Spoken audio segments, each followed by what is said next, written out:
Hi everyone, I'm Mark Rosenzweig, And I'm Kris Rowberry. and welcome to the National Rollercoaster Museum and Archives here in beautiful Plainview, Texas. We're thrilled to take you on a quick tour of the various rooms we have here with all the artifacts. And Kris, I thought we'd start right here in the front, one of the most famous rides ever to grace the earth. That would be the Big Bad Wolf, indeed. Take a look, guys. Whoop, there it is. Amazing aero development creation. Legendary at Busch Gardens, that's for sure, to this day. And Mark, do the restraints still work, by the way? I think they do. You want to show them? I think we should. Okay, let's go. All right, here we go. All right. In fact, you even have a handy dandy guide there on how to use them. So to open up your aero suspended coaster, you just go ahead and push that thing right here. Here we go. 3, 2, 1. Push that down. Mark can pull it up. Oh, wait, let it lock. Mark, give us that ASMR. Slow-mo. There you go. And then you So, okay, check. Big Bad Wolf was one of the most critically acclaimed suspended coasters. It came from Aero Development. Actually, this was Aero Hus at that time. It operated at Busch Gardens, Williamsburg from 1984 to 2009, and truly a legacy ride that everyone really misses. Although this year we're thrilled that the park reopened the new version of Big Bad Wolf, we still kind of miss the old. So we're really happy to have this piece here in the museum. And just behind us, you can see here, these are just some of the blueprints that we have in the museum. Just a small bit of them. It's crazy the amount of history that's in here. And if you want to talk about cool history, check this out. That is a Racing Togo Ultra Twister. If you can see it, there we go. Look at that. A former exhibit that was used at IAAPA Attractions Expo by Togo to illustrate the potential for the ride. We've got quite a few pieces from the former Six Flags New Orleans Jazzland Park, including Mr. Joker right here. And we have a few ride vehicles we'll show you as well. Over here is an old ride vehicle from Blazing Fury, which is the hybrid dark ride roller coaster at Dollywood in Pigeon Forge, Tennessee, which is still operating today. Lots of cool signage here. The Big Easy came from Six Flags New Orleans. That was the Ferris wheel there. We've got an old photo of the Rattler at Six Flags Fiesta, Texas. All kinds of signage. We're almost a sign museum. I guess my shirt today is suitable. It's a sign museum in Cincinnati. Coming over here, this is a very cool piece. This is a boat from the Typhoon Sea Coaster, later called Skull Mountain, I believe it was, at Six Flags America in Largo, Maryland, an Intamin water ride that had forward and backward sections. We have over here, this is a seat from a Vekoma suspended looping coaster with the restraint. The Pontchartrain Flyer, the neon, very cool sign, and then we could show them the ride vehicle, was a Chance Aviator, which is a modern take on the flying scooter that actually rises up a tower. Several still operate today, including Elitch Gardens in Denver and Dollywood. And then this is a cool piece over here. This is one of the, what was this called? The Buzz Lightyear Astro Blasters? Yep, at Disney Quest. So this is sort of a modern take on a bumper car that had the riders had the ability of shooting balls at other cars on the floor, I guess. So very, very cool piece. And then, yeah. You have a parachute there from the old parachute sky jump at Six Flags Over Texas. A very ornate Larson Loop vehicle here. Arabian Nights. And then behind the boat from Skull Mountain, this is kind of one of the more touching pieces in the entire collection. This is a sign from Six Flags New Orleans, both the map and then you can see the rides are temporarily closed. If you look carefully, you can see that watermark there. That's as high as the water was. We've mounted it back at the exact same position. So it's really a very tough. It's sobering. It's tough. It's very sobering just to see, like, that's how much that hurricane really did wreck that facility. And it's one of the most poignant pieces, I think, in the entire collection. Absolutely. And now we're on to room 2. Kris, tell us what we've got here. Well, first and foremost, you notice the giant cow here. That's the roller coaster. That came from Hershey Park. That's a joke. It wasn't an actual ride, although everyone keeps asking us if it was. That would be hilarious. If you remember Chang from Kentucky Kingdom, that's the sign for it right up there. And then that's the door to our archive room. It's where a lot of the climate-controlled stuff is, a lot of blueprints, etc. Yeah. Cool stuff like that. Looking back to come around there. This is a cool sign here from Kittyland, which was a family-owned park in the Chicagoland suburb of Melrose Park that had a small wooden coaster that happily still operates today at Six Flags Great America. And here we've got what looks like an Enterprise ride vehicle. Hoos Enterprise model specifically. So we don't have the one from Schwarzkopf yet, but we're hoping that those stick around and we don't get one. But if we do, we could have a second one there for that. Any Schwarzkopf fans, though, because we've got, this is the entire sign from Montezuma's Revenge right down here. And we can't wait to put this one back up there and with the rest of the Montezuma display. That's going to be a lot of fun. A lot of also very classic attractions here. That's a Chance Chaos car, if you remember that ride. That thing was a really interesting forces. I operated the one at Michigan's Adventure the year I worked there. There was a lot of cleanup. Yeah, and again, a lot of other very older vehicles, spare parts, and then other pieces that we're getting ready to actually put the exhibits up in the museum. If we continue over here, sorry, this is the best looking like scooter ride ever. It's smiling. Come on, look at that. It's crazy. Yeah. It's a Lusa auto scooter, and you can tell these things would hurt when they hit you because they're all metal. They are the best. Go to Knoebels Amusement Resort to ride those. When we're not paid spokespeople. No, we should not. be. We should be paid, you're correct. This is a ride vehicle from Scenic at Willow Grove Park. Again, you notice the lack of restraints. This is Jackrabbit And from look Rocky at the Springs. side there. This is a side friction ride. So this predates the upstop wheel. If you look down here, it's just a side wheel, and it rode in kind of a wooden trough of sorts. Think of it as a log flume without water. Correct. This is also a scenic railroad, and you can notice again no upstops on this. This used to be our oldest exhibit from 1918, but we'll see another one that's actually even older than that. Come right back here. Where are my Togo fans at? Because this is Shockwave from King's Dominion, and Chris, the 80s call, they want their stand-up car back. yeah, I know. And then we've also got the Shockwave sign, though, from Six Flags Great America right behind it. And then again, some more items, the Neon from Megazef, which was at Six Flags New Orleans. And then the Big Bend, the first Schwarzkopf Speed Racer, which was at Six Flags Over Texas. Very cool. Really cool, yeah. All right, let's move on to room 3. And one of the newest additions to our collection right here from Canada's Wonderland in Vaughan, Ontario, Canada, Time Warp. This is a Zamperla Volare coaster that closed after last year's season, and the park was gracious to donate both this amazing sign and one of the ride vehicles, as you can see here. And the switch track, which is in the track garden, too. Oh, that's awesome. I just love that we have a track garden. Yeah, just keep adding water and it keeps growing. And then this here's the Rim Runner, which was an aerodynamics shoot-the-chute ride that operated inside of the Adventure Dome at Circus Circus in Las Vegas, Nevada. And the control panel. And then up top here, from Six Flags Great Adventure, this is one of the cabins from their Von Roll gondola, which sadly closed last year. And that came from the New York World's Fair in 1964 originally. Oh, no, Mark, we've got a mouse problem. Ugh, call the exterminator. Seriously. Okay. Isn't that a mouse, too? That was a dad joke. That was terrible. Anyway, here's our Wild Mouse collection. So we've got all different types and sizes from different eras. Right here, this came from Adventure City in Buena Park, California, or right down the street from Knott's Berry Farm. This was a Mylar mouse, and most of the group, we have a group coming here to the museum from American Coaster Enthusiasts tomorrow. We're all going to be up at Wonderland Park, about an hour north of here in Amarillo, riding their Mylar mouse, which is one of the only 2 left in the world operating.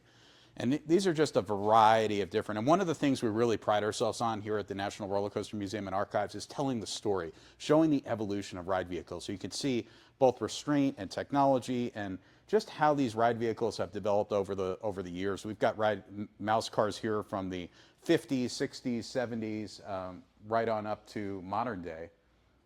Up here we've got a very cool balloon wheel vehicle that came from Six Flags New Orleans, and looks like a roadrunner trying to sneak a free ride. Piece of a water slide here from Whitewater. I believe this was the one in Georgia. It was one of the first water slides ever created. So yeah, we had an opportunity to get this donated, so we definitely did that. And then over here, this is a log from the Texas Splashdown that operated at SeaWorld San Antonio.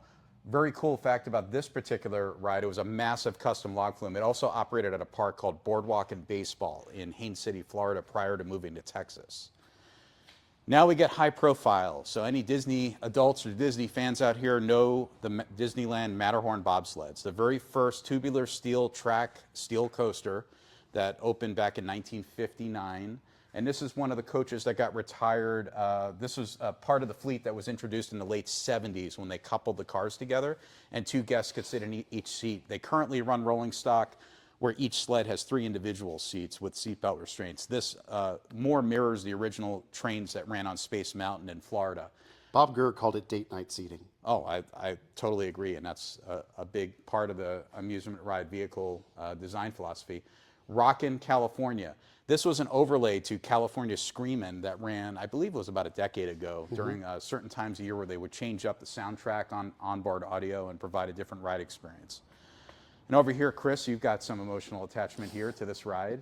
I do. This is Project Stealth / at Great America / Nighthawk / Borg Assimilator at Carowinds. So the prototype huge. Vekoma Flying Dutchman, and we were graciously was graciously donated to us by Six Flags. Came from Carowinds, where it operated through about a year ago. Mark, can you stand next to it to get it just a perspective? Yeah, I mean, this thing's massive, obviously. It's 4 across seating, and then in the station before dispatch, these seats would basically tip back so that riders are laying on their back and dispatched in this position. So very unique ride. And also really cool that you have this idea of a flying coaster, and then right next to it, you've got Time Warp. That also was another one. So there's only a 3rd one, which is the B&Ms, and none of those have gone yet. So. Right. And then up here, we've got the sign. This is one that I'm attached to. When I was 13 years old in 1989, the Great American Scream Machine at Six Flags Great Adventure debuted. At the time, was the tallest, fastest, longest steel looping coaster in the world, but I believe it was actually the tallest, fastest coaster of any type for about a month before Magnum XL 200 opened. Then we come over here. We have what you might call the original Banshee, but then became Mantis. We now have Banshee at Kings Island. Ginormous stand-up coaster, broke records for height, speed, and length for stand-up coasters in 1996 when it opened, and was later converted a few years back, about a decade back actually, to Rougarou. It's now a floorless coaster, and that's when we were able to obtain this lead car, zero car in front row. So it's a really cool piece, and very cool. You can see the articulation and how flexible these trains are. Yeah, we do actually get a lot of people that ask, oh, is it broken? Like, no, their B&M just wanted to show off how much this thing can turn. So they did that with their track display that they gave us. Thank you, B&M. So talk about 1980s, talk about thrilling and funky, and this is just like technology was exploding. The Gio Vinola Freefall. This was sold by Intamin. Many people think these rides are Intamin rides. They're actually fabricated by Gio Vinola and brokered by Intamin. And the seats resemble very much like those that were on the Looping Starship rides, if you remember those same style of restraints and seats. This was the original drop ride. This hoisted guests up about 130 feet, and then they moved out of the lift shaft onto the track and then free fell down about 60 feet in an L-shaped pattern, and there was friction braking. So magnetic braking was not a thing yet in 1982 when this was introduced. So that was the way that the drop ride was introduced. Of course, later in the mid-90s, when the Giant Drop came out, magnetic braking was a thing, so we were able to do just a vertical up and down drop ride. I think these things paid for themselves with the loose change that people lost. Oh, I would say so. So now we've got 2 examples of Intamin bobsled coasters here. The one here came from Six Flags Over Texas.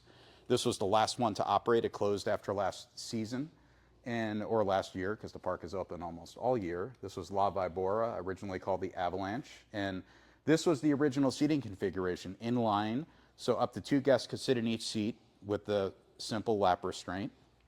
And then over here, this is a piece of trough and a vehicle from Avalanche Run that later became Disaster Transport at Cedar Point in Ohio. And you could see the trains were made longer and wider because Cedar Point requested higher hourly capacity. This is a very cool piece to have the trough here just to show how dynamic this ride was, and really in the 80s it was one of the most important ride models that we saw. It's also the heaviest exhibit we've gotten so far. Just nothing but steel. It's insane. Yep. And GoPro mount. All right, let's move into the bar. Cheers. Whataburger. Here we are at the Buzz Bar at the National Rollercoaster Museum and Archives. It's a bar that was made out of reclaimed wood from a coaster. So the bar itself actually has wood that came from Mean Streak that was at Cedar Point and Sandusky, Ohio, that was converted by RMC into Steel Vengeance. But the coolest thing, I mean, look at these bar stools. Do they still spin, Mark? I don't know, do they?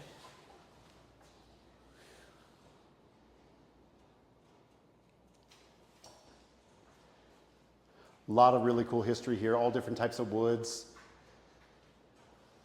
used in different rides, historic and current. It's like peeling an onion, different, all sorts of history and just in this spot right there.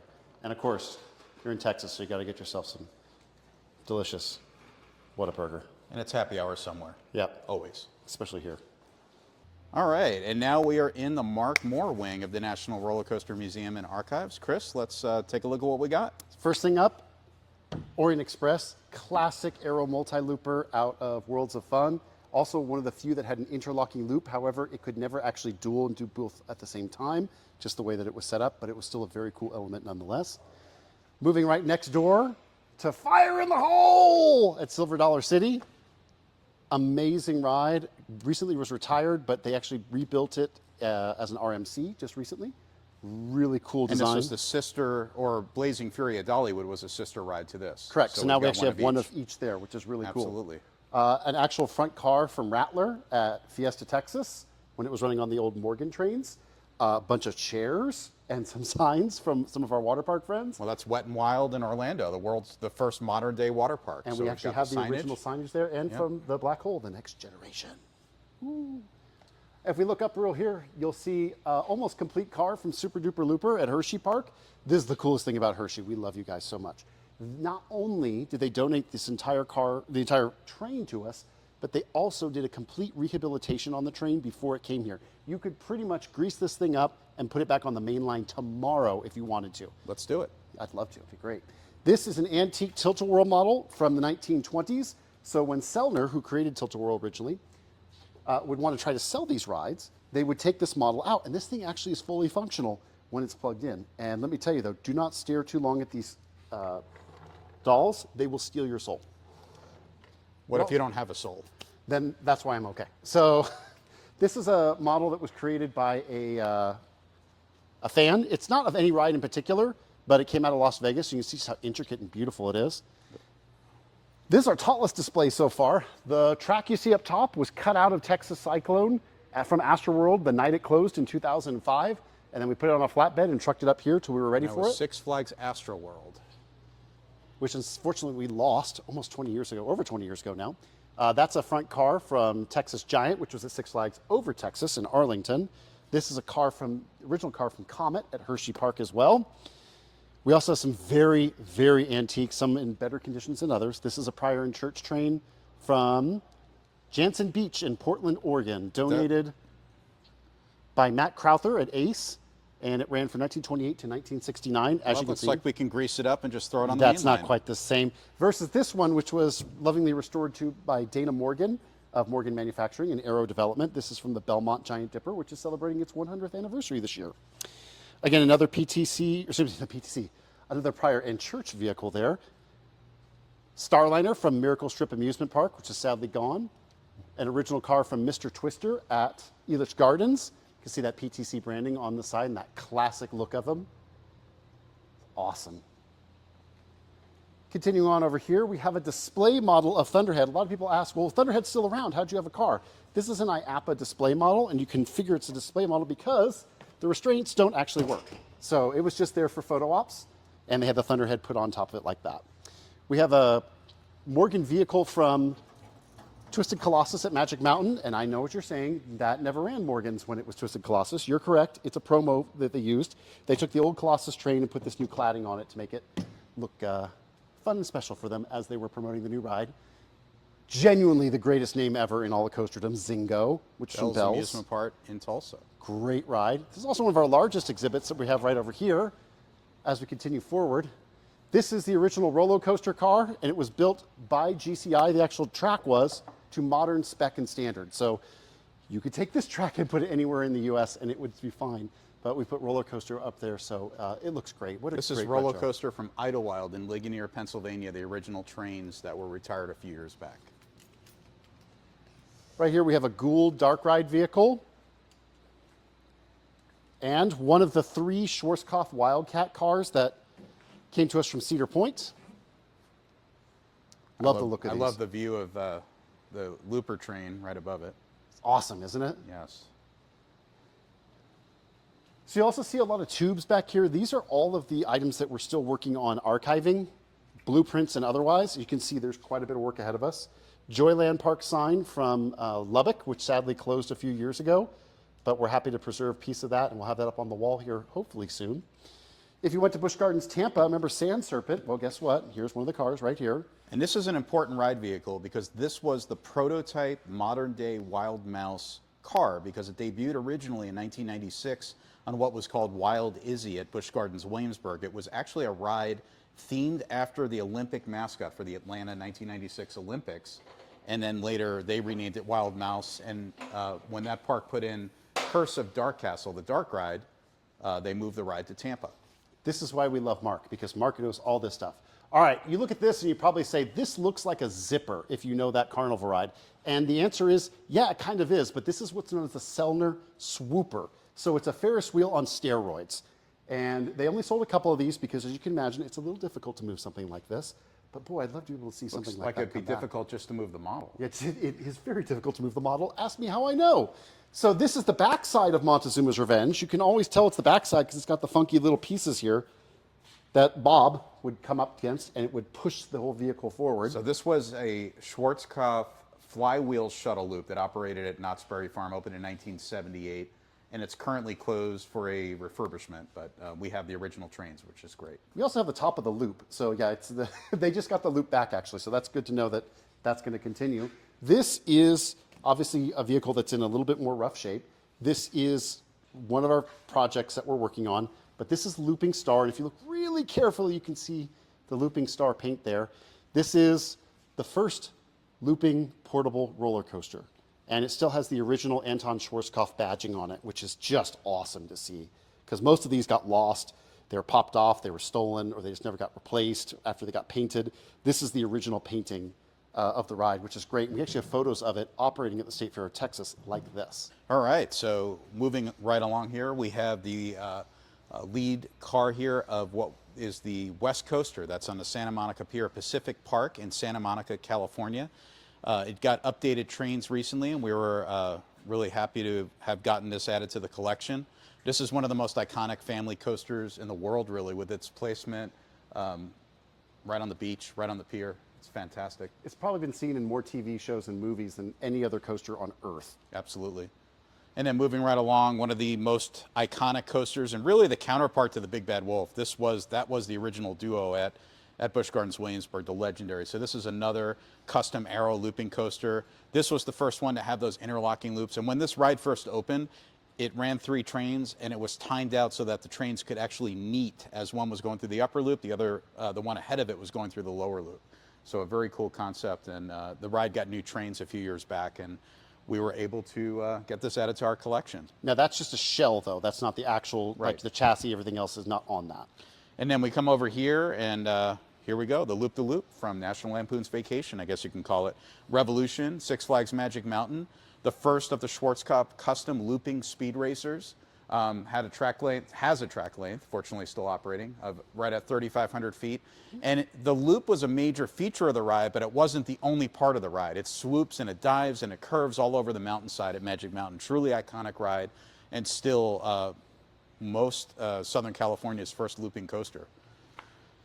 Our oldest vehicle we have, or one of our oldest vehicles, from Lakeside Park in Denver. This coaster, again, like some of the other vehicles we showed you, predate the upstop wheel, and really just a gorgeous ride, reflective of its time that has long passed us.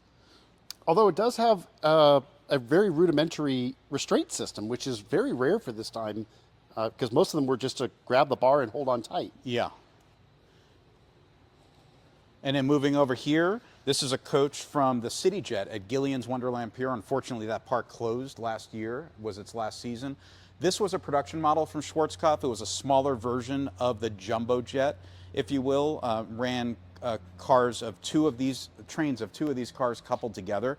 And similar to some of the other ride vehicles we've showed you, these are designed for 2 guests to sit together. So very much a date ride.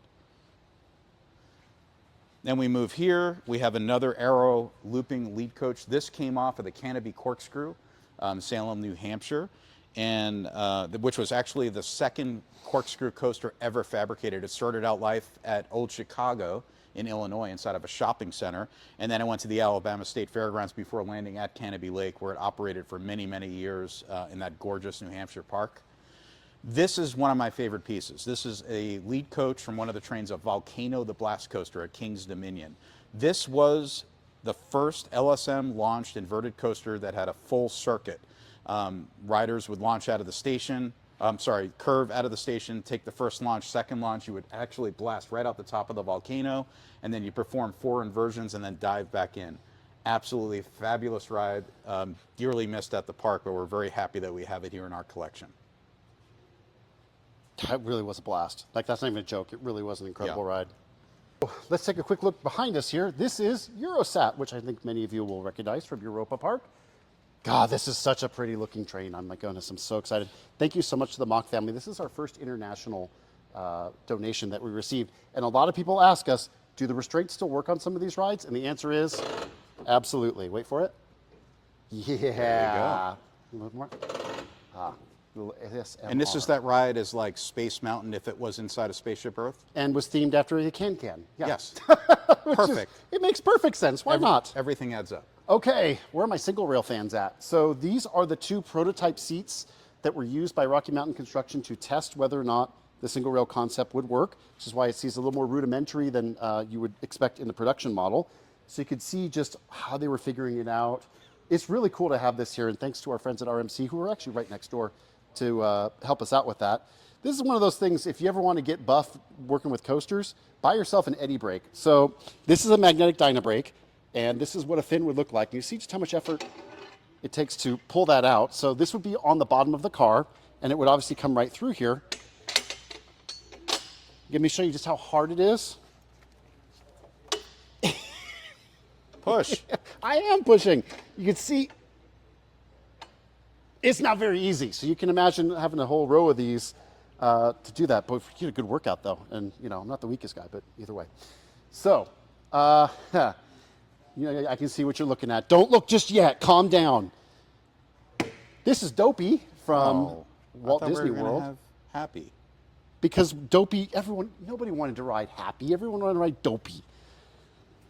So you can see, again, just a simple dark ride, but really cool. I love the ornate detail that's on these things. You can see just the carvings, and oh man, it's really quite special. And they added the 3rd row for the Walt Disney World version of this. At Disneyland, it only has 2 rows, so they were able to up the capacity by a 1/3. Most definitely. All right, I'll step out of the way because I know what you really want to see is right behind me.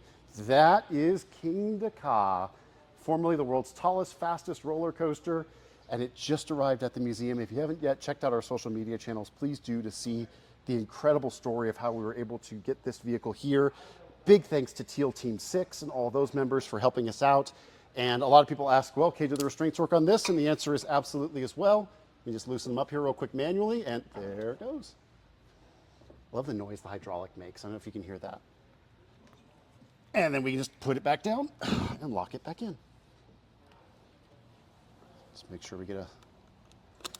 Okay, ready for dispatch. You can see just how this thing, by the way, weighs 3,500 pounds.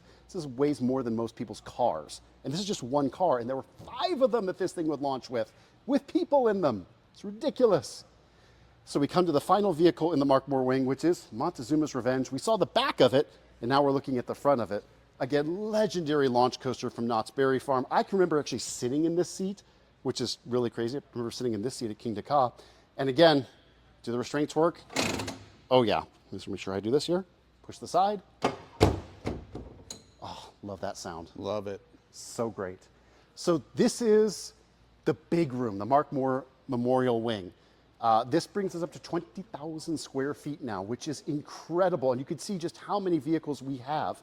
And we're really excited to continue to work on this to get it to the point that it is a fully fledged museum where you can come and visit it. However, want to visit the museum, there's going to be several preview events coming in 2026, so you can plan your year around it. And we'd love to be able to have you out here and show you all these things in person, because there really is nothing else like it on Earth. Hey, Chris, does the museum have a website? Funny you should ask, Mark. Yes, we do. You can visit us online at rollercoastermuseum.org, or find us on social media on Facebook, Twitter, Instagram, and YouTube. You might even get to see me detail one of these cars. Now you can see what the National Rollercoaster Museum and Archives has to offer. We truly have, we think, the most comprehensive collection of ride vehicles and memorabilia for the amusement industry anywhere in the world. We're really thrilled to tell the story of the amusement industry. I think that's the big thing, showing the evolution of technology from the early 1900s right through King to Ka, for example. And we really look forward to engaging with everyone out there, roller coaster enthusiasts all around the world. Please visit us at our website at rollercoastermuseum.org and reach out. And again, as Kris had mentioned, look for our upcoming events and please plan a trip to the US and come and visit the museum. You won't be disappointed. Thanks for joining us on this tour, everyone, and we look forward to seeing you soon.